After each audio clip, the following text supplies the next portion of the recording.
اے یزیدیوں تم ان سے دور ہو جاؤ رسول اللہ کے گھر کے بچوں سے۔ جب اتنی بات کہی کہا ایسے نہیں ہوں گے، کہا بتاؤ کیسے ہوگے؟ لالچی کتے تھے، پیسے کے لالچی تھے۔ حضرت سال نے ان کو 20 دینار دیے، اور جب 20 دینار دیے تو لالچی کتے پیچھے ہو گئے۔ حضرت سکینہ نے 7 برس کی عمر میں یہ بتا دیا کہ تم پر اگر ظلم ہو تو سہ لو، اگر تمہارے بھائیوں کو شہید کیا جائے تو سہ لو، تمہارے بھتیجوں کو شہید کیا جائے تو سہ لو، لیکن اگر شریعت کی پاسداری کی بات آئے تو سارے ظلم و ستم کو برداشت کر لو، لیکن شریعت کی پابندی کو ہرگز کبھی نہ چھوڑو۔ حضرت سکینہ نے بتا دیا کہ امت محمدیہ کے لیے نبی پاک کی شریعت کی پابندی کرنا کتنا ضروری ہے۔ قافلہ آگے بڑھا، اور آگے بڑھنے کے بعد جب آگے بڑھا یزید کے دربار میں پہنچا تو یزید نے ان سب کو بلا لیا اور اپنے سامنے امام حسین کا سر رکھا، اور اس مردود نے اپنی چھڑی لی اور امام حسین کے دانتوں پہ مارنی شروع کری، ہونٹوں پہ مارنی شروع کری۔ وہاں پر بھی ایک صحابی رسول موجود تھے، انہوں نے کہا یزید لعنتی اپنی چھڑی کو پیچھے ہٹا لے، اس لیے کہ یہ بوسہ گائے رسول اللہ ہے۔ اس لیے کہنے لگا کہ حسین جھوٹے تھے اور ان کے باپ جھوٹے تھے، اور یہ اپنے کام تمام ہوا، ان کا انجام کو پہنچا۔ صحابی رسول نے کہا یزید تو جھوٹا ہے اور تیرے سب ساتھی جھوٹے ہیں، تو حقیقت میں جہنمی ہے۔ امام علی مقام سچے ہیں، ان کے باپ سچے ہیں، ان کے نانا سچے ہیں، ان کے ماننے والے سب سچے ہیں۔ اتنی بات کہی تو اس نے اپنی چھڑی کو پیچھے کر لیا، سب سے پوچھا تم کون ہو، تم کون ہو، تم کون ہو؟ امام زین العابدین سے پوچھا تم کون ہو؟ کہا میں امام علی مقام امام حسین کا شہزادہ ہوں۔ چھوٹی سی بچی اپنے منہ پہ ہاتھ رکھے ہوئے کھڑی ہے، منہ کو ہاتھوں سے چھپا رہی ہے۔ یزید نے اشارہ کر کے پوچھا یہ کون ہے؟ بتائے، آپ نہیں بولی۔ دوبارہ پھر کہا تو کون ہے بتا، نہیں بولی۔ پھر کہا کہ اسے بولو کہ یہ بولے، بتائے اپنے بارے میں کون ہے۔ سکینہ حضرت سکینہ نہیں بولی۔ اس نے 3-4 بار کہا۔ جب حضرت زین العابدین سے اس نے کہا یزید نے کہ کہو نہ ان سے بولے، بتائیں کون ہے یہ، حضرت زین العابدین کو جلال آ گیا اور کہا ظالم، اس کی گردن میں اتنی ٹیٹ رسی بند رہی ہے کہ جس سے بولا نہیں جا رہا ہے، مردود ان کی رسی کو ڈھیلا کرا دے، ان کی گردن میں رسی بہت ٹیٹ بند رہی ہے، اس کو ڈھیلا کرا دے، ان سے بولا نہیں جا رہا ہے۔ یزید نے ایک شخص سے کہا کہ رسی ڈھیلا کرو۔ جب اتنا کہا یزید نے تو حضرت سکینہ نے وہاں سے بھاگ کر حضرت زین العابدین کی کولیاں بھر لی، اور حضرت زین العابدین نے کہا ظالم، غیر محرم کا رسول اللہ کے گھرانے کی بچی کو ہاتھ نہیں لگ سکتا ہے، یہ کسی غیر محرم سے اپنی رسی کو ڈھیلا نہیں کرا سکتی ہے، یہ اپنی جان تو دے سکتی ہے، یہ اپنی جان دے سکتی ہے، لیکن کسی غیر محرم کا اپنے بدن کو ہاتھ نہیں لگوا سکتی ہے۔ حضرت زین العابدین نے آپ کے گلے کی رسی کو ڈھیلا کیا، اور پھر یزید نے امام علی مقام کے سر کو اپنے پاس رکھ لیا، اور امام زین العابدین کو اور آپ کے سارے گھر والوں کو اور ان سیدانیوں کو سب کو قید خانے میں ڈال دیا، اور اس قید خانے میں ڈالا جہاں نہ کوئی اجالا تھا، نہ جہاں کوئی لیٹ کوئی چراغ کا اجالا تھا، نہ جہاں کوئی سورج کا اجالا جاتا تھا، اندھیری کوٹھی جیل میں ڈال دیا۔ اللہ اللہ، اور کئی دن کے بھوکے پیاسے، ان کے تو غموں کا پہلے سے ہی کوئی ٹھکانہ نہ تھا، لیکن اب غم بالائے غم، اور قید خانے میں ڈال کر انہوں نے ظلم و ستم شروع کر دیا۔ اللہ اللہ، اتنا غم بڑھا، اتنا ظلم بڑھا کہ ایک روز حضرت سکینہ حضرت زینب کی گود میں سر رکھ کے کچھ باتیں کر رہی تھی کہ اے پھوپھی جان، بھوک اور پیاس کی وجہ سے میرے جسم کا ماں سوکھ چکا ہے، خون خشک ہو چکا ہے، ہڈیوں کا پانی اور خون خشک ہو چکا ہے، میرا انتقال ہو جائے پھوپھی جان تو مجھے خشک زمین میں نہیں بلکہ تر زمین میں دفن کرنا تاکہ میری ہڈیوں کو کچھ نمی مل جائے۔ ظالموں نے ظلم بھی کیسا کیا، کیسا ظلم کیا۔ کہا پھوپھی جان جب اتنی باتیں کر رہی تھی تو ایک دروغہ، جیل کا دروغہ اس بات کو پیچھے روشن دان سے سن رہا تھا۔ اس نے اس بات کو سنا، اسے پتا نہیں تھا یہ قیدی کون ہے، کہاں کے ہیں، ان کا تعلق کہاں سے ہے، لیکن اس نے یہ بات سنی تو اس کا رونگٹا کھڑا ہو گیا اور اپنے گھر پہنچ گیا۔ اپنی بیوی سے کہا کہ تم ہر پیر اور جمعرات کو امام علی مقام کے نام سے کھانا پکاتی ہو اور کھانا کھلاتی اور بانٹتی اور تقسیم کرتی ہو، تو آج ایسا کرو، جیل میں قیدی ہیں جو بڑے بھوکے اور پیاسے ہیں، تم ایسا کرو اس کھانے کو تم انہیں کھلا کر آؤ، اللہ تمہیں بہت اجر دے گا۔ یہیں سے ایک ذہن بھی ملتا ہے کہ امام علی مقام کے نام پر کھانا کھلانا اور کھانا کھلانا، یہ کوئی کھانا کھلانا، لیٹ کے تار لگاؤ، ان کا ہاتھ لگ گیا، امام علی مقام کے سر پر ہاتھ، اس امام علی مقام کے نام پر کھانا کھلانا یا ان کے نام پر کھانا تقسیم کرنا، سبیل لگانا یا پھر ان کے نام پر پانی پلانا، کھانا کھلانا، یہ آج کی روایت نہیں بلکہ پہلے سے چلا آ رہا ہے۔ ان لوگوں کو بتا دو جو اس بات پر اعتراض کرتے ہیں کہ یہ تو امام علی مقام کے زمانے سے امام علی مقام کے نام پر کھلانا اور کھلانا چلا رہا ہے، تو ہم تو پہلے مسلمانوں کی سنت اور ان کے طریقے کو ادا کر رہے ہیں۔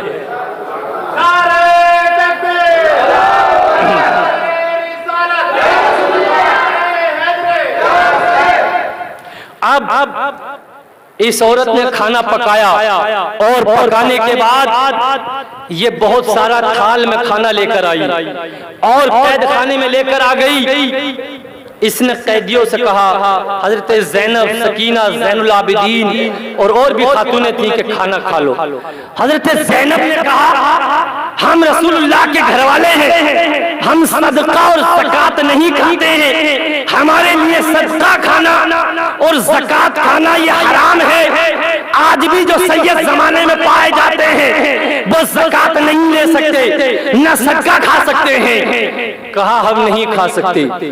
اس خاتون نے کہا یہ زکوٰۃ اور صدقہ نہیں ہے بلکہ یہ تو سبیل اور تبرک ہے جو سب کو کھلایا جاتا ہے۔ کہا اچھا تو بتاؤ یہ کیسا سبیل اور تبرک ہے؟ کہا میری زندگی جو بچی ہوئی ہے یہ امام حسین کے صدقے میں بچی ہوئی ہے، ذرا اونچا بولیے۔ کہا میری جان جو بچی ہوئی ہے آج امام علی مقام کے صدقے میں بچی ہوئی ہے۔ کہا کیسے بچی ہوئی ہے؟ کہا میں چھوٹی بچی تھی، اپنے باپ کی اکلوتی بیٹی تھی، میرے باپ نے میرے چھوٹے پن میں بیمار ہو گئی اور ایسی بیمار ہوئی کہ دنیا بھر کے طبیبوں اور ڈاکٹروں سے علاج کرایا لیکن دنیا میں کہیں بھی مجھے آرام نہ مل سکا۔ دنیا بھر میں میرے باپ نے علاج کرایا لیکن کہیں بھی مجھے کوئی آرام نہ مل سکا۔ تمام دنیا کے ڈاکٹروں اور طبیبوں اور حکیموں نے مجھے لا علاج کر دیا کہ اب اس کا موت کے علاوہ کوئی بھی دوسرا راستہ نہیں ہے، اس کو آج نہ صحیح کل نہ صحیح پرسوں تمام جگہ سے جب لا علاج کر دیا گیا میرا باپ مایوس ہو گیا تو میرا باپ رسول اللہ صلی اللہ علیہ وسلم کی بارگاہ میں لے کر آیا۔ نہ وہ آرام جس بیمار کو سارے زمانے سے، نہ وہ آرام جس بیمار کو سارے زمانے سے اٹھا لے جائے خاک تھوڑی مدینے سے۔ نعرہ تکبیر، نعرہ رسالت، نعرہ حیدری۔ نہ ہو آرام جس بیمار کو سارے زمانے سے اٹھا لے جائے خاک تھوڑی رسول اللہ کے گھرانے سے۔ آؤ ذرا ذہن کو حاضر کیجئے، ذہن کو حاضر کیجئے۔ رسول اللہ کے پاس یہ شخص آ گیا اور آنے کے بعد اس شخص نے عرض کی کہ اللہ کے رسول میری بیٹی، میں نے تمام ڈاکٹروں کو، حکیموں کو، طبیبوں کو دکھا لی، لیکن کہیں میری بیٹی کو کوئی شفا نہیں ملی۔ اللہ اللہ، لوگ شفا لینے بھی میرے رسول کی بارگاہ میں آتے تھے، لوگ بیمار ہوتے تو میرے رسول کی بارگاہ میں آتے، لوگوں کو کوئی دقت اور تکلیف ہوتی تو میرے رسول کی بارگاہ میں آتے۔ آج لوگ کہتے ہیں کہ رسول سے مانگنا، ولیوں سے مانگنا شرک ہے۔ ہم کہتے ہیں ارے جب کوئی کسی کو خدا سمجھ کر مانگے گا تو شرک ہوگا۔ ہم اللہ کے ولیوں کو یا اللہ کے رسول کو اللہ نہیں سمجھتے، بلکہ اللہ کا بندہ سمجھ کر، اللہ کا نیک بندہ سمجھ کر، اللہ کا خاص بندہ سمجھ کر مانگتے ہیں۔ تبھی تو صحابہ کرام نے مانگا۔ اگر مانگنا شرک ہوتا تو میرے رسول خود فرما دیتے کہ مجھ سے نہ مانگو، اللہ سے مانگو۔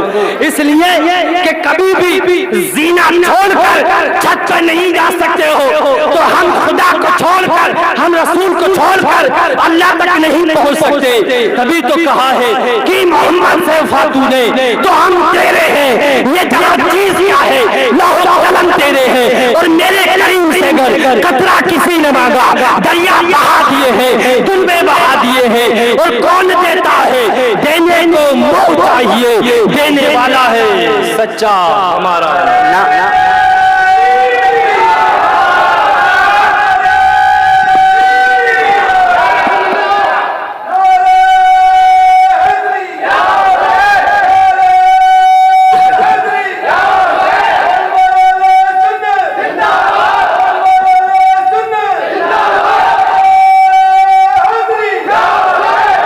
اس شخص نے کہا کہ اللہ کے رسول میری بیٹی کو کہیں بھی شفا نہیں ہوتی ہے، آپ اس کے لیے دعائے خیر کیجئے۔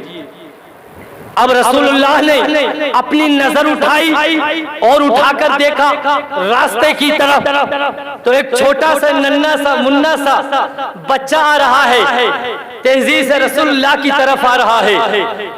جب امام علی مقام جیسے جیسے قریب آ رہے ہیں، امام علی مقام جب قریب آ گئے تو رسول اللہ نے فرمایا اے آنے والے شخص، یہ میرا نواسا ہے، جس نے اس سے محبت کی اس نے مجھ سے محبت کی، اور جس نے اس سے بغض و کینہ حسد رکھا اس نے مجھ سے بغض و کینہ حسد رکھا۔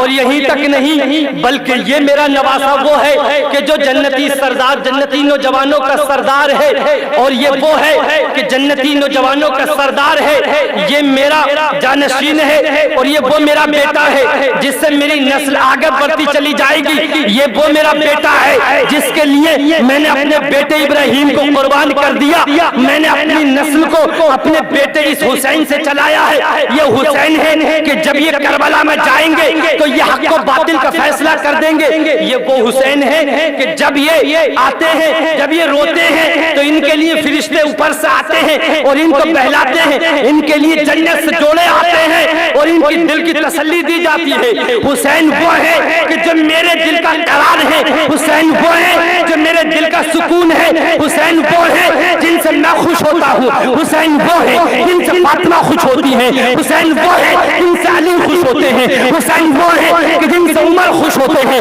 حسین وہ ہے جن سے ابو بکر خوش ہوتے ہیں، حسین وہ ہے جن سے کائنات خوش ہوتی ہے، حسین وہ ہے کہ جن سے اللہ خوش ہوتا ہے، حسین وہ ہے کہ جن کی محبت میں اگر کوئی مر جائے، حسین وہ ہے کہ جن کی محبت میں کوئی مر جائے تو اللہ پاک اس کی مغفرت فرما دیتا ہے۔ نعرے تکبیر، نعرے رسالت، شہدائے کربلا کانفرنس، شہدائے کربلا کانفرنس، نعرے حیدری۔ اب حسین آ گئے، جب حسین آ گئے قریب میرے رسول کے پاس، میرے رسول نے حسین کے سر پر محبت سے ہاتھ پھیرا، حسین کو گودی میں بٹھا لیا، حسین کے سینے پر ہاتھ پھیرا، حسین کی کمر پر ہاتھ پھیرا۔ بتاؤ وہ کیسا وقت ہوگا جب رسول حسین کے سر پہ ہاتھ پھیرتے ہوں، کمر پہ ہاتھ پھیرتے ہوں، سینے پہ ہاتھ پھیرتے ہوں، تو میں کہوں گا کہ کائنات رش کرتی ہوگی کیسا شہزادہ ہے کہ رسول جس پہ پیار فرما رہے ہیں۔ اس میرے آقا نے فرمایا اے آنے والے شخص یہ میرا بیٹا ہے، تم میرا بیٹا ہے، اے حسین یہ میرا بیٹا ہے آنے والا، یہ میرا بیٹا یہ حسین ہے آنے والے شخص، اس سے تم دعائے خیر کراؤ، اس سے دعا خیر کراؤ۔ امام حسین نے دعا کے لیے ہاتھ اٹھا دیے، اللہ اللہ، جب امام حسین دعا کر چکے تو میرے آقا نے حسین کی دعا پر اور آمین کہہ دی۔ یہ شخص کہتا ہے حسین نے جیسے ہی میری بیٹی کے لیے دعا کی، میری بیٹی کے سارے تکلیفیں اور سارے غم اور ساری بیماریاں فوراً کافور ہو گئیں، فوراً شفا مل گئی میری بیٹی کو۔ اللہ اللہ، یہ عورت کہنے لگی میرا صدقہ امام حسین ہے میری زندگی کا، جب مجھے سارے ڈاکٹروں نے فیل کر دیا تھا، جب میری زندگی کا سارے ڈاکٹروں نے کہہ دیا تھا کہ اب اس کی زندگی باقی نہیں ہے، تو امام حسین نے میرے لیے دعا کی تھی اپنے بچپن میں، امام حسین نے اپنی دعا کی برکت سے مجھے بچا لیا۔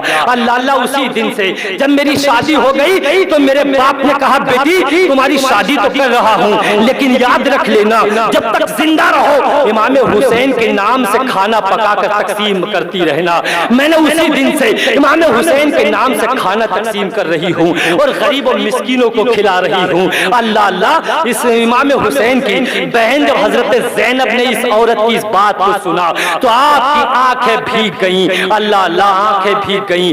اتنی بات کہنا تھا، آپ رونے لگی اور کہا بہن تو نے پتا ہے، تجھے پتا ہے کہ حسین کہاں ہے اس ٹائم؟ کہا مجھے معلوم نہیں ہے۔ کہا ظالم یزیدیوں نے حسین کو شہید کر دیا ہے، میں حسین کی بہن زینب ہوں۔ اللہ اللہ، جب اتنی بات کہی تو یہ عورت بھی غش کھا کر زمین پہ گر گئی اور رونے اور چیخنے اور چلانے لگی۔ اللہ اللہ، یزیدیوں پر اللہ کی لعنت ہو کہ انہوں نے نواسہ رسول کے گھر والوں کو اتنا ظلم کیا ہے، اتنا نواسہ رسول کو شہید کر دیا ہے۔ اللہ اللہ، نواسہ رسول چند دن ہوتے ہیں حضرت سکینہ کا اسی قید خانے میں بھوک اور پیاس کی شدت کی وجہ سے انتقال ہو گیا۔ انا للہ و انا الیہ راجعون۔ رسول اللہ کے بڑے گھرانے کے بڑے بڑے مرد تو تھے ہی تھے کہ جنہوں نے اسلام کی خاطر اپنی جان کا نذرانہ پیش کر دیا، لیکن حسین کے گھر والوں نے، چھوٹے بچوں نے بھی اپنی جان کا نذرانہ دینے میں کسر باقی نہ رکھی کہ 6 مہینے کا علی اصغر ہے تو اس نے بھی جان شہادت کو نوش کر لیا ہے، 7 سال کی سکینہ ہے تو اس نے بھی جان شہادت کو نوش کر لیا ہے اور اعلان کر دیا ہے کہ اسلام کی خاطر بڑے ہی جان نہیں دیتے، پہلوانی جان نہیں دیتے، جوانی جان نہیں دیتے، بلکہ اگر بچوں کی باری آئے تو بچے بھی اپنی جان دے دیا کرتے ہیں، چاہے وہ لڑکی ہو یا لڑکے ہو۔ مچل کے کہیے سبحان اللہ۔ اب دھیرے دھیرے پورے ملک مصر میں پتہ چلنے لگا کہ حسین ابن علی کو شہید کر دیا ہے ظالموں نے ناحق طور پر، تو سب لوگ یزید کے خلاف تلواریں نکالنے لگے۔ یہ تو ایسا ہوتا ہی نہیں پہلے بھی، لیکن یہ تو یہ سمجھو کہ پتہ نہیں چلا، پتہ نہیں چلا، اس لیے اس زمانے میں خبر پھیلتی نہیں تھی جلدی سے، کسی کا انتقال بھی ہو جاتا تو سالوں سال کے بعد پتہ چلتا تھا لوگوں کو۔ تو اب آخر ہوا یہ کہ یزید نے سوچا کہ یار ایسا نہ ہو کہ میں یہ قافلے کو یہیں روکے رہوں اور لوگ میری حکومت کے خلاف بغاوت کر دیں، اس سے بہتر نہیں ہے یہاں رکھنا، انہیں مدینے بھیج دیا جائے۔ یزید نے حضرت امام زین العابدین کو اور ساری سیدانیوں کو بلایا اور بلانے کے بعد کہا اچھا یہ بتاؤ تم مدینہ جانا چاہتے ہو یا نہیں؟ حضرت امام زین العابدین نے جب اتنی بات سنی کہا ہم مدینے تو چلے جائیں گے لیکن ہماری 3 چیزیں ہیں وہ دینی ہوں گی۔ کہا بتاؤ کیا چیزیں ہیں؟ کہا ان سیدانیوں کے سروں پر میری ماں کے ہاتھ، فاطمہ کے ہاتھ کی بنی ہوئی چادریں تھیں جو تیرے لشکر یزیدیوں نے کھینچ لی ہیں، وہ ہمیں واپس کر دی جائے۔ دوسرا یہ کہ میری ماں کا گلو بند ان کی پوتی کے گلے میں تھا، وہ تیرے لشکر یزیدیوں نے چھین لیا ہے، وہ واپس کر دیا جائے۔ اور سکینہ کے کانوں سے کنڈل کھینچ لیے ہیں، وہ واپس کر دیے جائیں، میری ماں کی یاد ہے وہ۔ اتنی بات کہی تو حضرت زین العابدین پر رشک طاری ہو گیا اور آپ کا بدن کپ کپانے لگا۔ حضرت امام زین العابدین نے کہا ہمیں یہاں کی دمشق کی جامع مسجد میں مجھے بولنے کا موقع دیا جائے۔ امام زین العابدین کو دمشق میں جامع مسجد میں بولنے کا چند تھوڑا سا موقع دیا گیا۔ جب امام زین العابدین نے بتایا کہ یزیدی لشکر نے میرے باپ حسین کو، نواسہ رسول کو ناجائز طور پر شہید کر دیا ہے، اور ان یزیدیوں نے سیدوں سیدانیوں پر ناحق ظلم و ستم کے پہاڑ توڑے ہیں۔ جب مسلمانوں نے یہ بات سنی تو فوراً مسجد کے اندر ہنگامہ ہو گیا، لیکن یزید ظالم تھا، فوراً امام زین العابدین کو بٹھا دیا اور فوراً مسجد سے باہر کرا دیا۔ کہیں ایسا نہ ہو کہ یہ تقریر اور بڑھا دے اور بات ساری بیان کر دے اور لوگوں کے اندر جوش و جذبہ پیدا ہو جائے اور میری حکومت کا تختہ پلٹ ہو جائے۔ آخر حضرت نعمان بن بشیر جو کہ پہلے کوفے کے گورنر تھے، یہ تھوڑے امام یہ رسول اللہ کے گھرانے سے اہل بیت سے محبت کرنے والے تھے، ان سے کہا جاؤ تمہاری حفاظت میں یہ پورا قافلہ جائے گا اور انہیں مدینے تک روانہ کر کے آؤ۔ آخر یہ لوٹا پٹا قافلہ جب ملک شام سے مدینے کی طرف روانہ ہوا تو یہ سمجھ لیجئے کہ آج بھی جو تم آسمان کے اندر سرخی دیکھتے ہو کہ کبھی کبھی آسمان لال ہو جاتا ہے، تو اس کی وجہ یہ بتائی ہے علماء نے کہ جس دن سے پہلے امام حسین کی شہادت نہیں ہوئی تھی تو آسمان میں کوئی بھی سرخی نہیں تھی، لیکن جس دن سے امام حسین شہید ہوئے اسی دن سے یہ آسمان کے اندر سرخی ہو گئی اور آج تک ختم نہیں ہوئی ہے اور قیامت تک رہے گی۔ اس کی وجہ یہ ہے کہ جب امام کی شہادت ہوئی تھی تو آسمان سے خون کی بارش ہوئی تھی اور آسمان بھی خون کے آنسو رویا تھا۔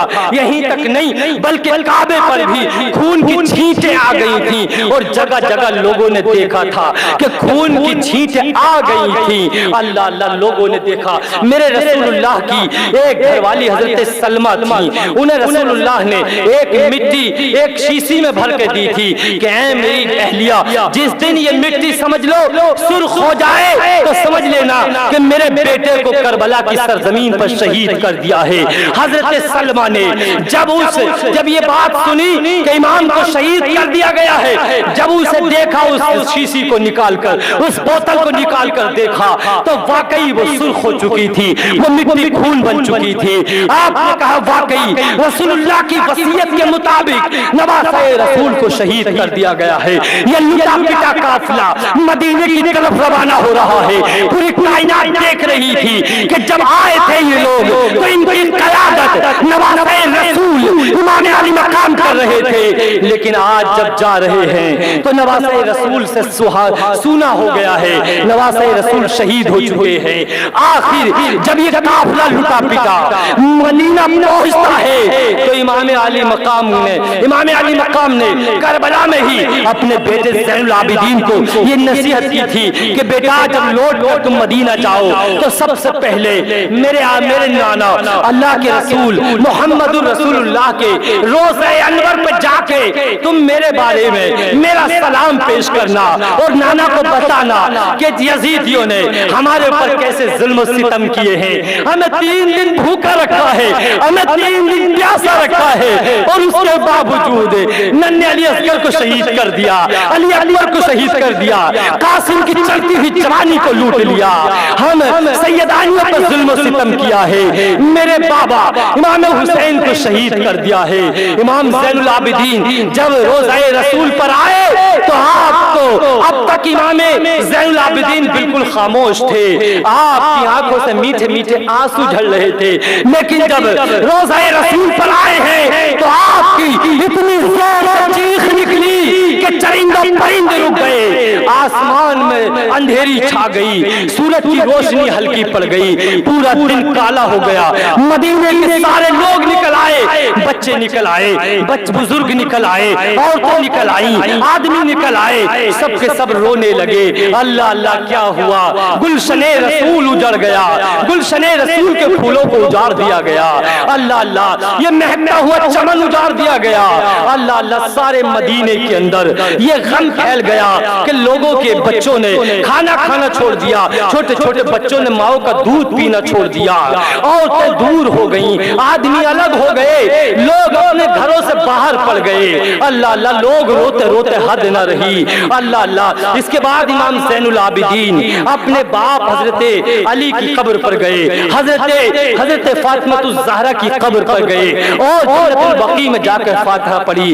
تاریخ بتاتی ہے کہ امام زین العابدین نے معرکہ کربلا کے بعد کبھی خوشی نہیں منائی، جب تک آپ زندہ رہے کبھی ہنسے نہیں، کبھی آپ نے ٹھنڈا پانی نہیں پیا، اور پورا دن کے لیے آپ جنگلوں میں نکل جاتے تھے، اور پھر وہی مصلہ بچھانے کے بعد پوری رات پورا دن عبادت کرتے رہتے تھے۔ کبھی کسی نے امام زین العابدین کو معرکہ کربلا کے بعد کبھی بھی ہنستا ہوا نہیں دیکھا تھا، لیکن جن یزیدیوں نے، جن ظالموں نے امام علی مقام کو اور آپ کے شہزادوں کو کربلا کی سرزمین پر شہید کیا تھا، ان کا انجام بھی ایسا نہیں بلکہ دردناک انجام ہوا تھا۔ خولی وہ شخص ہے کہ جو کربلا سے سر کو لے کر یزید کے دربار میں گیا تھا، یہ شخص ظالم جب امام علی مقام کے سر کو لے کر اپنے گھر پہنچا تو اس کی بیوی نے پوچھا کہ خولی یہ کیا لے کر آئے ہو؟ کہا نواسہ رسول امام علی مقام کا سر لے کر آیا ہوں، یزید سے بہت سارا مال و دولت ملے گا۔ کہا اس کی بیوی نے ارے ظالم مردود تو نے کیا کیا؟ نواسہ رسول کا سر گھر لے کر آیا ہے، تجھ پہ اللہ کی لعنت ہو، اب تو چل رات ہو رہی ہے، صبح تک میں تیرے گھر رہوں گی، لیکن صبح کے بعد میں تجھ سے الگ ہوتی ہوں اور میں تجھ سے طلاق لیتی ہوں، ہمیشہ کے لیے میں تجھ سے الگ ہوتی ہوں۔ اس خولی کی بیوی ہمیشہ کے لیے الگ ہو گئی اور اس ظالم کے کمر پر لات ماری اور اس کے گھر سے نکل گئی۔ اللہ اللہ، اس ظالم کا انجام بھی ایسا ہوا کہ اتنا خطرناک اس کا انجام ہوا کہ مختار صفوی نے اس کو پکڑوا کر اس کو جو ہے کتے اور بلیوں کی خوراک بنوا دی، اور شمر لعین جس نے کہ امام علی مقام کا سر تن سے جدا کیا تھا، اس کا انجام تو ایسا ہوا کہ مختار صفوی نے اس کے پیچھے پولیس والوں کو لگا دیا، کہا جہاں بھی آئے اس کو پکڑ کر لے کر آؤ۔ یہ ظالم کبھی ادھر بھاگتا، کبھی ادھر بھاگتا، کبھی جنگلوں میں بھاگتا، کبھی سرنگوں میں چھپتا، کبھی کہیں چھپتا، کبھی پہاڑیوں میں چھپتا۔ ایک مرتبہ بھاگتا بھاگتا یہ اس جگہ پہنچ گیا جہاں پر امام زین العابدین اپنے خیمہ بچھائے ہوئے جنگل میں عبادت کر رہے تھے۔ اس ظالم کو پیاس لگی اور یہ دھوکے سے امام زین العابدین کے خیمے میں پہنچ گیا اور کہا پانی دے دو، عبادت کرنے والے شخص سے۔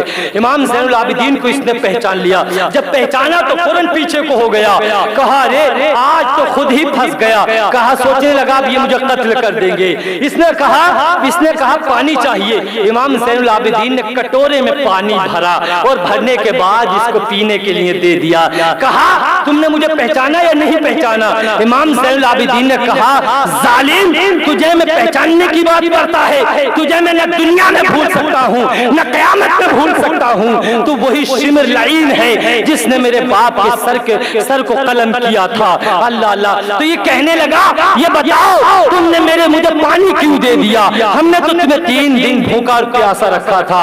امام زین العابدین نے تاریخی جملہ کہا ظالم تمہارے گھر کی ریت تھی کہ بے آب ہو گیا زمین پر اور بے سہارا لوگوں کو ستایا جائے، انہیں بھوکا اور پیاسا رکھا جائے، لیکن یہ رسول اللہ کے گھرانے کی شان ہے کہ وہ کسی ظالم کے ساتھ ظلم کا بدلہ ظلم سے نہیں دیتے بلکہ رحم سے دیا کرتے ہیں۔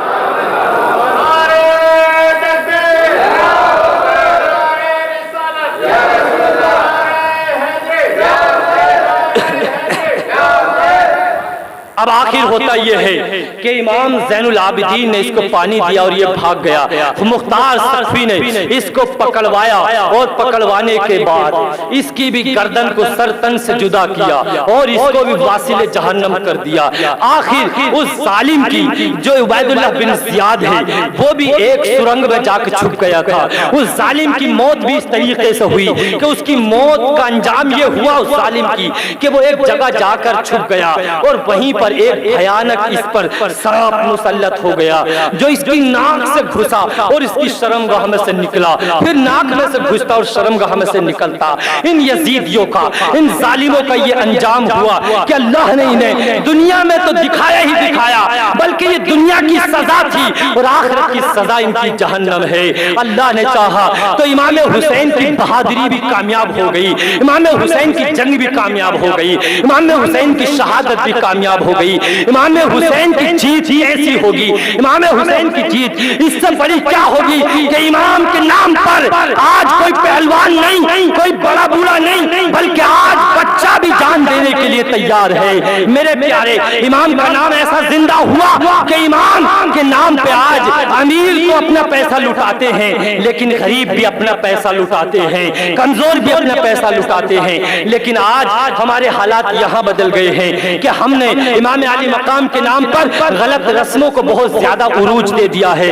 کوئی کہتا ہے ہم نے سمجھایا کہ مہندی کوئی اہمیت نہیں رکھتی ہے, مہندی کوئی چیز نہیں ہے بلکہ سب یہ ناجائز و حرام کام ہے, جسے کرنا ہے کرتے رہو, ہمارا کام بتانا ہے یہ مہندی بالکل ناجائز حرام کام ہے. چراغ رکھنا, کربلا تک لے کر جانا, ان کربلاؤں کی کوئی حیثیت نہیں ہے. کربلا صرف عراق کے اندر موجود ہے, کربلا وہی ہے جہاں امام حسین کو شہید کیا گیا. ان کربلاؤں کی کوئی حیثیت نہیں, کوئی مقام نہیں. اللہ اللہ, میری حسینی ایسا کام کریں گے کہ ڈھول بجائیں گے, تاشے بجائیں گے. ارے سچے حسینی ہو تو مسجد میں آؤ, 2 رکعت نفل نماز پڑھو, قرآن پڑھو اور امام علی مقام کے صدقے میں دعائیں مانگو. اللہ تعالیٰ تمہارے مقدروں کو بنا دے گا. اور یہیں تک نہیں بلکہ بتاؤ بے حیائی اور بے غیرتی کیسی کہ نوجوان لڑکیوں کو 15 سال کی, 18 سال کی اور 13-14 سال کی لڑکیوں کو لے کر اور مہندیاں کہاں بھیج رہے ہیں, کہاں بھیج رہے ہو؟ کربلا. ارے گھر سے اور وہاں تک اکیلی جائے نوجوان لڑکی, پھر کسی فتنے میں گھر جائے تو کیا کہتے ہو؟ پھر آنکھیں بند ہو جاتی ہیں. اب نہیں روکتے, جب کل کو کوئی غلط قدم اٹھا دے گی تو سر مارو گے زمین میں. ارے کل کو کیوں ایسا قدم مارتے ہو, ایسا قدم کیوں اٹھانے دیتے ہو؟ ان مہندیوں کا کوئی اسلام کے اندر کوئی حصہ نہیں, امام حسین سے کوئی تعلق نہیں. ڈھول بجانا کس کا کام ہے؟ بولیے پیچھے تک, ڈھول بجانا کس کا کام ہے؟ اور جو شریک ہوگا وہ بھی کون ہوگا؟ یزیدی ہوگا. جو شریک ہوگا وہ بھی یزیدی ہوگا. ارے امام پر تو ایسی مصیبت, ایسی پریشانی, اور یہ جاہل نوجوان لڑکے ان کی کمریں توڑی جائیں پکڑ کے اور انہیں صحیح سے سزائیں دی جائیں پکڑ کر. اور پھر دوسری بات, ایک واہیات اور سنی میں نے کہ جس کا ایک بچہ مر جائے یا 2 بچے مر جائیں یا پہلا بچہ منت و سماجت سے پیدا ہو تو وہ فقیر بنا دیتے ہیں امام حسین کا فقیر. 5 سال 7 سال 6 سال اس سے منگواتے ہیں گھر گھر گھر گھر. کہاں, کس نے بتایا آپ کو؟ کس مولوی نے بتایا, کس مفتی نے بتایا آپ کو؟ کہاں سے لائے آپ یہ بات؟ پھر آپ منگواتے ہیں اور خود ہی کھا لیتے ہیں. ہمیں بھی بلایا کل 1-2 جگہ کہ بچہ بخش دو, 5 سال کا ہو گیا. میں نے کہا یہ کیا معاملہ بھائی, 5 سال میں کون سا بخشش ہو گئی؟ ابھی تو بیچارے نے کوئی گناہ نہیں کیا تو بخشش کیسی؟ ہماری سمجھ میں نہیں آئی بات. کہا وہ امام حسین کا فقیر بنا دیا تھا. باپ ڈھول بجا رہا ہے, بچے کو فقیر بنا دیا. باپ کے نماز یاد نہیں, باپ کے نماز یاد نہیں اور بچے کو فقیر بنا دیا. ہرے کپڑے پہنا کر گھما رہے ہیں, جھنڈی ہاتھ میں لے کر گھما رہے ہیں. ارے بھائی کیا بات ہے؟ کوئی فقیر نہیں, کوئی مہندی نہیں, کوئی ڈھول تماشا نہیں. اگر سچے حسینی ہو اور امام حسین کی محبت کا دم بھرنے والے ہو تو ان کے نام پہ غریبوں کو کھانا کھلاؤ. ان کے نام پہ غریبوں کو کھانا کھلاؤ ڈھونڈ ڈھونڈ کے، ان کے نام پہ بیواؤں کو کھانا کھلاؤ، ان کے نام پہ یتیموں کو کھانا کھلاؤ، ان کے نام پہ مدرسے میں خرچ کرو، ان کے نام پہ مسجد میں خرچ کرو، ان کے نام پہ طالب علموں پہ خرچ کرو، ان کے نام پہ علماء اکرام پہ خرچ کرو، ان کے نام پہ جلسے اور جلوس کراؤ۔ میں مبارکبادی دوں گا۔ میری تقریر تو پوری ہو گئی، 10 روز ہوئے آج آپ کی بلاری کی سرزمین پہ بولتے ہوئے۔ میں دعا کرتا ہوں کہ اللہ اسے قبول فرمائے۔ میرا دل بھی بڑا خوش ہوا آپ کی محبتوں کو دیکھ کر، اس لیے کہ الحمدللہ بڑے بڑے جلسوں میں ہماری شرکت ہوتی ہے۔ میں 5-6 سال لگاتار بمبئی تقریر کر کے آیا تھا ان 10 دنوں میں۔ میں وہاں سوچتا تھا کہ ہمارے علاقے میں اتنے لوگ کہاں جمع ہوتے ہیں، لیکن الحمدللہ جب یہاں کے بلاری کے مسلمانوں کی محبت دیکھی تو دل پکار اٹھا کہ مسلمان بمبئی میں نہیں، غلامان حسین بمبئی میں نہیں، بلکہ غلامان محمد تو بلاری میں بھی رہتے ہیں۔ اور آپ نے یہ اعلان کیا کہ بمبئی کے مسلمان ہوں گے، لیکن محمد کے کلمہ پڑھنے والے اور حسینی غلام بلاری میں بھی رہتے ہیں، آج بھی رہتے ہیں اور کل بھی رہیں گے اور قیامت تک رہتے رہیں۔ نعرے تکبیر، نعرے رسالت، نعرے حیدری، سرزمین بلاری، سرزمین بلاری، مدرسہ اصلاح المسلمین، نعرے تکبیر، نعرے رسالت۔ میں آپ سب سے گزارش کروں گا کہ ان سب بری رسموں کو ختم کرنے کے لیے میں اکیلا کافی نہیں ہوں۔ ان سب بری رسموں کو ختم کرنے کے لیے میں اکیلا نہیں ہوں۔ میں اکیلا ہی چلا تھا جانب منزل، میں اکیلا ہی چلا تھا جانب منزل، لوگ ساتھ دیتے گئے، لوگ ساتھ دیتے گئے، میں اکیلا ہی چلا تھا جانب منزل۔ ایک منٹ رک جاؤ ذرا سا۔ میں اکیلا ہی چلا تھا جانب منزل، لوگ ساتھ دیتے گئے، تو آپ کو یہی کرنا۔ اگر آپ میرا ساتھ دو گے تو انشاءاللہ تعالی ہم اسلامی قانون جاری فرمائیں گے۔ بتائیے اسلامی قانون پہ زندگی گزارنی ہے نہیں؟ ہاتھ اٹھا کے بتائیں سب۔ انشاءاللہ تعالی اللہ سب کو سلامت رکھے اور ان ہاتھوں کو قیامت کے روز حضور کے سائے میں آپ پہ فرمائے۔ ان ساری رسموں کو آج کے بعد ختم کر دیں، کلمہ شریف پڑھ لیں، لا الہ الا اللہ محمد رسول اللہ صلی اللہ علیہ وسلم۔